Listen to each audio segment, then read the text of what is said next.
Corona महामारी दिमाग पर भारी। कोरोना के बाद हो रही है भूलने की बीमारी। कोरोना से रिकवरी के बाद लोगों को हो रही है याददाश्त से जुड़ी समस्याएं। कई लोगों की शिकायत वो छोटी छोटी बातें भूलने लगे हैं। ब्रेन को पर्याप्त ऑक्सीजन नहीं मिलने का होता है दिमाग पर असर। भूलने की कंडीशन को कहते हैं hypoxic brain injury. Medical experts ने कहा कोरोना के बाद सिर दर्द, लकवा और मिर्गी का खतरा भी बढ़ा। पोस्ट कोविड इफेक्ट, कई लोगों में स्वाद, सूंघने की क्षमता, प्रभावित नींद पर भी असर। सीनियर सिटीजन के साथ साथ युवाओं को भी हो रही है मेमोरी लॉस की समस्या। कोरोना के बाद ब्रेन की समस्याओं से कैसे बचें? कोरोना काल, दिमाग का रखें ख्याल। स्वागत है आप सभी का, आपके साथ मैं हूं स्वप्निल। कोरोना के बाद कई साइड इफेक्ट सामने आए हैं, इन्हीं में से एक है भूलने की बीमारी। कोविड से उबरने के बाद बहुत सारे लोगों के ब्रेन पर असर पड़ रहा है। संक्रमण से गंभीर रूप से प्रभावित लोगों को भूलने की बीमारी हो रही है। वैसे तो ऐसे मामले ज्यादा उम्र के लोगों में ही ज्यादातर सामने आ रहे हैं, लेकिन कई ऐसे मरीज भी सामने आ चुके हैं जिनकी उम्र 35 से 40 साल के बीच है और उन्हें भी याद रखने में दिक्कतें हो रही हैं। मेडिकल एक्सपर्ट्स का कहना है कि कोरोना के बाद सिरदर्द, लकवा और मिर्गी का खतरा बढ़ जाता है। कई लोगों में स्वाद, सूंघने की क्षमता कम हो जाती है, जिसका असर नींद पर पड़ सकता है। हमारे साथ मेडिकल एक्सपर्ट्स होंगे जिनसे जानेंगे याददाश्त की समस्या क्यों होती है, कैसे बच सकते हैं।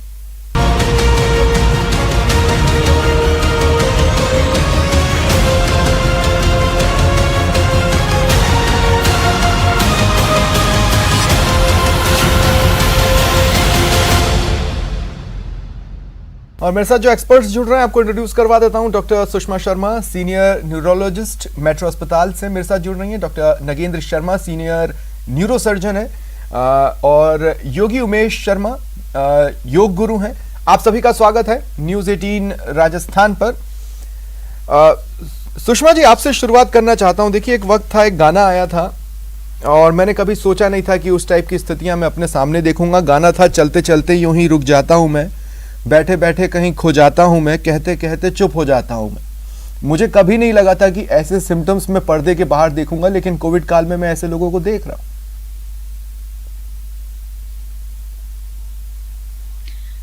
देखिए, जो आपने कहा चलते चलते रुक जाना या बात करते करते रुक जाना, तो कोविड के संदर्भ में अगर हम बात करें तो बिल्कुल ऐसा हो सकता है और इसके कई कारण हो सकते हैं। कोविड वायरस, वैसे तो कोरोना वायरस का जो बीमारी है सब जानते हैं कि प्राइमरीली ये छाती की बीमारी है, प्राइमरीली ये लंग्स को इफेक्ट करती है, लेकिन उसके साथ साथ कई अन्य ऑर्गन्स को भी इफेक्ट कर सकती है।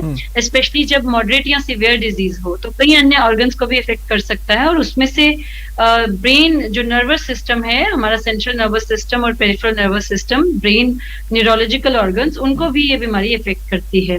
कई तरह से ये बीमारी इफेक्ट कर सकती है न्यूरोलॉजिकल सिस्टम को।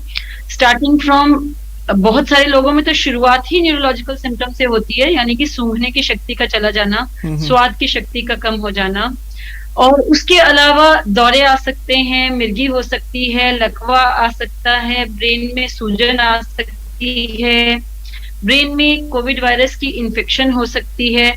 ये कई चीजें मॉडरेट टू सीवियर कोविड में कुछ लोगों में देखने को मिल सकती है। लेकिन अगर मैडम मॉडरेट से शुरुआत करूं मैं, अगर मॉडरेट से शुरुआत करूं तो लोग पासवर्ड याद नहीं रख पा रहे हैं, अपने सामने रखा मोबाइल उन्हें याद नहीं रह रहा है कि हमने मोबाइल कहाँ रख दिया है, कपड़े तक को लोग भूल जा रहे हैं।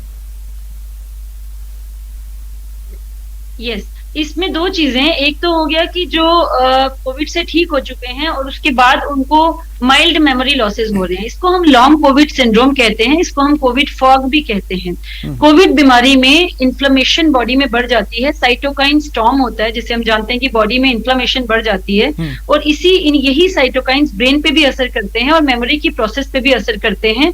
और न्यू मेमोरी फॉर्मेशन कुछ दिनों के लिए, कुछ हफ्तों के लिए, कुछ लोगों में कुछ महीनों के लिए, लॉन्गेस्ट जो देखा गया है अभी तक वो 7 मंथ्स देखा गया है, हालांकि अभी भी डेटा कलेक्ट हो रहा है। तो इतनी देर के लिए न्यू मेमोरी रजिस्ट्रेशन की प्रोसेस स्लो हो सकती है, जिसकी वजह से उनको पुरानी बातें तो याद रहती हैं, लेकिन नई बातें याददाश्त में लाने में कुछ गड़बड़ उनको हो सकती है। ये छोटी चीज है। इसके अलावा कुछ लोगों को ब्रेन के मेमोरी के हिस्सों में क्लॉट होने से, लकवा होने से भी मेमोरी की प्रॉब्लम्स हो सकती हैं। ब्रेन में सूजन आने से, कुछ लोगों को कोविड के कारण दौरों की बीमारी, एपिलेप्सी हो जाती है, उसके कारण से भी मेमोरी पे असर पड़ सकता है। तो विभिन्न कारणों से कोविड आपने एक शब्द का इस्तेमाल किया, मैं डॉक्टर नगेंद्र के पास जा रहा हूं, आपने एक शब्द का इस्तेमाल किया फॉग, और मुझे एकाएक याद आया कि मैंने पिछले साल आर्टिकल्स पढ़े थे जिसमें ब्रेन फॉग के लक्षणों की बात थी जो कोविड पेशेंट्स हैं उनमें। डॉक्टर नगेंद्र, मैं आपके पास आ रहा हूं, ये कुछ ऐसी स्थिति है जैसे हमारा मोबाइल या फिर कंप्यूटर हैंग हो जाता है, लोगों को उसी तरह से मैं हैंग होते हुए देख रहा हूं।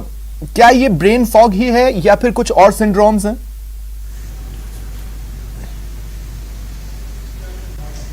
देखिए, कोरोना ने शरीर के सभी अंगों को इफेक्ट किया है। अब जब कोरोना के काल धीरे धीरे खत्म हो रहा है तो पोस्ट कोविड सिंड्रोम, जितने भी मरीज आजकल मेरे पास आ रहे हैं, करीबन 10-12 मरीज डेली आ रहे हैं, जिनकी 2 शिकायतें मेन हैं कि साहब एक तो हमारी याददाश्त में बहुत कमी आ गई और एक रात को नींद एकदम से खत्म हो गई। ये जो पोस्ट कोविड फॉग जो वर्ड यूज आप कर रहे हैं, उसका बेसिक मतलब ये है कि जो पेशेंट ऑक्सीजन पे रहे हैं या वेंटिलेटर पे या कोई रेस्पिरेटरी एड्स पे रहे हैं, उस दौरान उनकी दिमाग में जो ऑक्सीजन की कमी, सप्लाई जो है वो बराबर नहीं हो सकी, और उससे जो हमारे इंपॉर्टेंट कनेक्टिंग सिस्टम है white matter and grey matter, जो व्हाइट मैटर होता है जिसको आप कह रहे हो ब्रेन फॉगिंग, व्हाइट मैटर का काम है कम्युनिकेशन करना। जैसे हमारे मोबाइल हमारे हाथ में है लेकिन इसकी टावर कहीं और होता है, but that tower connect to the mobile. ऐसे ब्रेन का जो व्हाइट मैटर है वो ग्रे मैटर को कनेक्ट करता है। इसमें जो हाइपोक्सिक ब्रेन डैमेज हुआ, थोड़ा बहुत न्यूरॉन्स पे डैमेज हुआ, वो कम्युनिकेटिंग सिस्टम को ज्यादा डैमेज किया इसने। ज्यादातर ये व्हाइट मैटर के सेल्स है जिनमें डैमेज ज्यादा किया। तो communication between the white matter and the grey matter जो सेकंड्स, मिली सेकंड्स का है, वो एक तरह से हैम्पर्ड हो गया है। जैसे अभी एक मैडम ने बताया कि टेम्परेरी एक रेस्ट्रिक्शन आ गया है कि मेमोरी रजिस्ट्रेशन नहीं हो पा रहा है। मेमोरी रजिस्ट्रेशन सिस्टम तो व्हाइट ग्रे मैटर करता है, उसमें बराबर है, लेकिन जो व्हाइट मैटर का कम्युनिकेट करने वाला है, यानी जो सप्लाई देने वाला है ग्रे मैटर की मेमोरी के सेल्स को, वो व्हाइट मैटर तो हमें न्यूरोलॉजिकल प्रॉब्लम है, ये हम कैसे डिटेक्ट करें? नहीं कर पा रहा है। हमें लगातार माइल्ड सरदर्द रहेगा, या फिर हम रंग नहीं पहचान पा रहे हैं, या अपने करीबियों को नहीं पहचान पा रहे हैं, हमें उनका नाम रिकलेक्ट करने में दिक्कतें आ रही हैं, तो हम तुरंत इसको, मतलब इसके सिम्टम्स क्या हो सकते हैं? सबसे पहला सिम्टम मरीज आके आपको कहेगा कि मेरे कोरोना ठीक हो गया साहब, लेकिन मेरी सबसे पहले नींद खत्म हो गई। This is the first symptom which a patient tells के भी साहब मेरे को रात को नींद। अभी करीबन पिछले 2 घंटे के अंदर मैंने 6 मरीज अभी देखे हैं जिनका एक ही सिम्टम था कि साहब कोरोना हुए 2 महीने ठीक हो गए, नींद नहीं आ रही है, और अब धीरे धीरे थोड़े याददाश्त में भी कमी आ गई है। अब उन सब का मैंने एमआरआई करवाया है। एमआरआई में हम देखेंगे कि जो व्हाइट मैटर ब्रेन है उसमें हमें स्वेलिंग मिलेगी। कुछ इंपॉर्टेंट मेमोरी सेल्स को कलेक्ट करने की एरिया होती है मेमोरी बॉडी, जो पूरी याददाश्त को कलेक्ट करती है, और जो हमारा रेटिकुलर सिस्टम है जो कि पूरी सिस्टम हमारी स्लीप साइकिल को मेंटेन करता है। यदि एमआरआई में यदि जांच करके देखेंगे तो हमें यहाँ पर हल्का सा व्हाइट मैटर में इसमें स्वेलिंग मिलेगी, इडिमा मिलेगा। Means the function capacity of the white matter brain and communicating brain to the white matter system है वो थोड़ा डिस्टर्ब हो गया है, और ये इस वायरस के इन्फेक्शन के पोस्ट कोविड सिंड्रोम है। तो अर्ली सिम्टम हमें यही है कि पेशेंट की पहली शिकायत ये होगी कि साहब मेरे को नींद एकदम मेरी डिस्टर्ब हो गई है, रात को नींद आती है, खुल जाती है, उसके बाद नींद नहीं आती, और सुबह उठता है तो मेरे में सर में दर्द होता है, याददाश्त में कमी आ गई, और सबसे बड़ा है मेरे कंफ्यूजन पैदा हो गया है। मैं एक आदमी को एक बात कहता हूँ, उसको दोबारा वही बात तो रिपीट करता हूँ, तो वो मुझे ये कहता है कि साहब मैंने आपने बता दी ना बात मेरे को, तो मरीज जिद करता है कि नहीं साहब मैंने नहीं बताई, मैं वापस आपको बता रहा हूँ। तो एक कंफ्यूजनल स्टेट ब्रेन की बहुत ज्यादा है। ठीक है। ये सब एक न्यूरोलॉजिकल डिसऑर्डर है जो पोस्ट कोविड सिंड्रोम में आ रही है। तो देखिए, अब तक हमारे दर्शकों ने जितना कुछ भी सुना, मैं उनसे ये कहना चाहूंगा कि आपको कुछ चीजों पर भरोसा रखना है। एक तो आपको डॉक्टर्स पर भरोसा रखना है। अगर आपको किसी भी तरह की इस तरह की स्थितियां बनी है तो डॉक्टर्स के पास जाइए, उन पर भरोसा रखिए, वो आपको दवाइयां या आगे के लिए गाइड करेंगे। खुद पर भरोसा रखिए कि आप इस तरह की स्थिति को हरा सकते हैं। और यहां पर एंट्री होती है उन चीजों की जो आपको इस तरफ प्रमोट करेंगी खुद पर भरोसा बनाए रखने के लिए। योगी उमेश शर्मा जी, आपके पास मैं आ रहा हूं, क्या सजेस्ट करेंगे आप घर में बैठे बैठे एक्सरसाइजेस ब्रेन के लिए?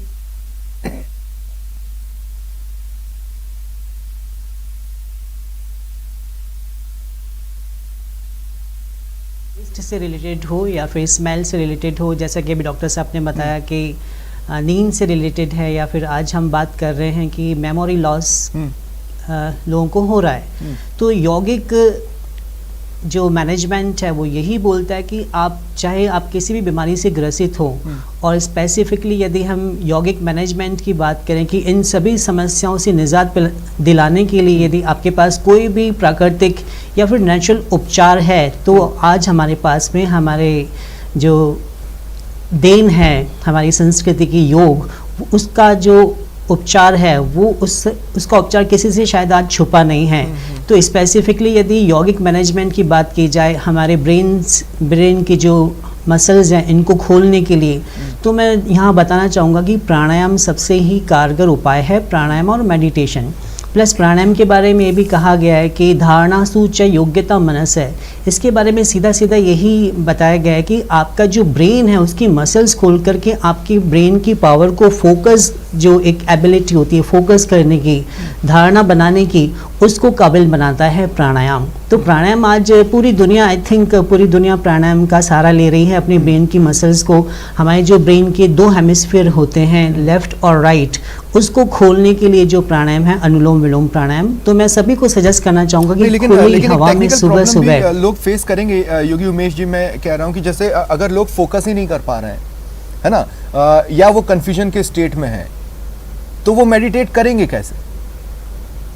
नहीं, देखिए इसमें सबसे पहले तो आप इसमें भी मैं बहुत ही अच्छी बात जो भगवान श्री कृष्ण ने गीता में कही है, युक्ताहार विहारस्य युक्त चेष्टस्य कर्मसु युक्त स्वप्नावबोधस्य योगो भवति दुख। तो हमारा जो दिनचर्या है सबसे पहले हमें उसको बहुत ही नेचुरल वे में जीना होगा, उससे हमें शुरुआत करनी होगी। एकदम से हमें ये नहीं फोर्स करना है कि प्राणायाम में आप आधा घंटा बैठें या 1 घंटा प्राणायाम को दें, नहीं, जो नेचुरल दिनचर्या है उससे आप शुरुआत करें। लाइट म्यूजिक सुने, अपना जो भी दिनचर्या है आपकी उसे नेचुरल वे में प्रकृति के करीब जाकर के योग को धीरे धीरे अपनाएं, तो मुझे लगता है कि योग बहुत ही कारगर हो सकता है। आप जैसे डॉक्टर साहब ने अभी बताया कि नींद की समस्या से बहुत से लोग ग्रसित हो रहे हैं क्योंकि वो स्ट्रेस में हैं, क्योंकि पोस्ट कोविड के बाद में जो भी सिम्टम्स उनको नज़र आ रहे हैं उससे डील नहीं कर पा रहे हैं, क्योंकि दवाइयाँ बहुत, इसके जो साइड इफेक्ट्स हैं बहुत ज़्यादा बॉडी पर उसके असर बिल्कुल होता है ना। अब देखिए, अगर फोकस नहीं है और कंफ्यूजन में है तो इंसान चिड़चिड़ा होगा। इसके अलावा उसके बिहेवियर में हम बहुत से चेंजेस देखेंगे। तो आप ये बता रहे हैं कि प्राणायाम और मेडिटेशन अगर वो करता है तो उसके लिए स्थितियां बेहतर हो सकती हैं। अब मैं दूसरे पोर्शन की तरफ जा रहा हूं। डॉक्टर सुषमा, आपके पास मैं आ रहा हूं। मैम, देखिए, आपको जितना जल्दी समझ में आ जाए कि हमें ये वाली बीमारी है उतना आसान हो जाता है ट्रीटमेंट। मैं ये कह रहा हूं कि इस ब्रेन फॉगिंग का या जो क्लॉटिंग की आप बात कर रही हैं उसका इलाज तो संभव है। कितने दिन के अंदर पता चल जाए तो इलाज संभव है, या फिर क्या ऐसा कुछ है कि इतने दिन में अगर आपने उसको सीरियस नहीं लिया है तो फिर बाद में वो इनक्यूरेबल भी हो सकता है, या इलाज किसी भी स्टेज पे संभव है? देखिए, अगर हम स्पेसिफिकली ब्रेन फॉग की बात करें तो ब्रेन फॉग अभी तक जो डेटा हमारे पास अवेलेबल है उसमें जो हमारे पास इनपुट्स हैं वो ये हैं कि brain fog most of the patients में, ज्यादातर मरीजों में ब्रेन फॉग एक सेल्फ लिमिटेड कंडीशन है, यानी कि धीरे धीरे बॉडी इसको अपने आप रिवर्स करती है। बॉडी की अपनी रिपेयर मैकेनिज्म से ये धीरे धीरे रिवर्स होता है। हालांकि कितने टाइम में रिवर्स होगा ये अलग अलग लोगों में अलग अलग टाइम ले सकता है, कुछ हफ्तों से लेके कई महीने तक का समय इसमें लग सकता है ब्रेन फॉग को छोड़। लेकिन ये समझना जरूरी है कि सिर्फ ब्रेन फॉग ही पोस्ट कोविड कंफ्यूजन का कारण ऐसा नहीं है कि जिस भी मरीज को पोस्ट कोविड कंफ्यूजन हो रहा है सबको ब्रेन फॉग ही है। कई मरीजों को और ब्रेन फॉग से ज्यादा बड़ी प्रॉब्लम्स भी हो सकती हैं कंफ्यूजन की, जैसे कि कोविड एंसेफेलाइटिस के बाद कॉम्प्लेक्स पार्शियल सीजर या focal scissor with impaired awareness होना, जो कि एक तरह के हल्के दौरे होते हैं जिनमें भी कंफ्यूजन होती है। और उस केस में एंटी एपिलेप्टिक ड्रग यानी कि दौरों की जो दवाई है वो दिए बगैर पेशेंट इंप्रूव नहीं होगा। और इसी तरह से मान लो कोविड के कारण किडनी पे असर पड़ गया है और किडनी में यूरिया क्रेटिनिन बढ़ गया है, तो उसके कारण भी ब्रेन पे असर पड़ सकता है और ब्रेन गफलत में जा सकता है और पेशेंट कंफ्यूजनल स्टेट में प्रेजेंट कर सकता है। कोविड के बाद इन्फेक्शन होने से शरीर में अमोनिया बढ़ गया, उससे भी अच्छा, दिमाग कौन में हेल्प कर सकता है? मतलब हमें न्यूरो फिजिशियन के पास ही डायरेक्ट जाना है या फिर हम साइकेट्रिक ट्रीटमेंट ले सकते हैं, साइकोलॉजिकल ट्रीटमेंट ले सकते हैं? मतलब बेस्ट हेल्प कौन करेगा? बेस्ट हेल्प कौन कर सकता है? न्यूरो फिजिशियन, साइकेट्रिस्ट, साइकोलॉजिस्ट, कौन सबसे बेहतर होगा ऐसी कंडीशन में उनके पास जाना? देखिए, इसमें अगर कंफ्यूजनल स्टेट हो रही है तो फर्स्ट पॉइंट ऑफ, देखिए जो आइडियल सिस्टम है उसमें तो first point of contact Covid physician होना चाहिए और फिर कोविड फिजिशियन ये डिसाइड करेगा कि उसको आपको किसके पास रेफर करना है। अदरवाइज आप मुझसे इन जनरल पूछेंगे तो acute confusional state, neurologist are well equipped to treat acute confusional state. हमें ट्रेनिंग होती है एक्यूट कंफ्यूजनल स्टेट के सभी चीजों को देखने की, न सिर्फ एक चीज पे लिमिटेड रहने की। तो ये ठीक है। डॉक्टर नगेंद्र, दवाइयों से काम चल जाएगा या ऑपरेशन की स्थितियां भी बनती हैं इस तरह की चीजों में?